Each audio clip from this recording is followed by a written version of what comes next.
सार्वजनिक आरोग्य आणि कुटुंब कल्याण तसेच कोल्हापूरचे पालकमंत्री नामदार प्रकाश आंबेडकर यांच्या संकल्पनेतून सुरू करण्यात आलेल्या मुख्यमंत्री प्रशासकीय गतिमानता अभियानांतर्गत चौके येथील न्यू इंग्लिश स्कूलमध्ये आरोग्यविषयक जनजागृती कार्यक्रम आयोजित करण्यात आला। या उपक्रमाचे अध्यक्षस्थान मुख्याध्यापक SM खडके यांनी भूषवले।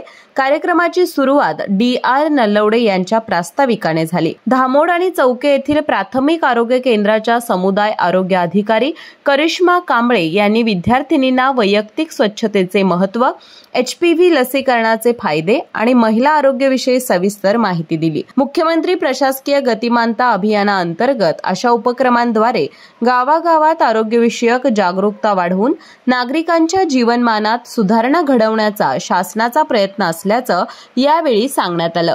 या कार्यक्रमाला PS कुपले, NN पाटील, ज्योती धामोडकर, शिक्षकेतर कर्मचारी, विद्यार्थी विद्यार्थिनी अशा स्वयंसेविका, पालक आणि ग्रामस्थ मोठ्या संख्येने उपस्थित होते। अरविंद पाटील यांनी आभार मानले।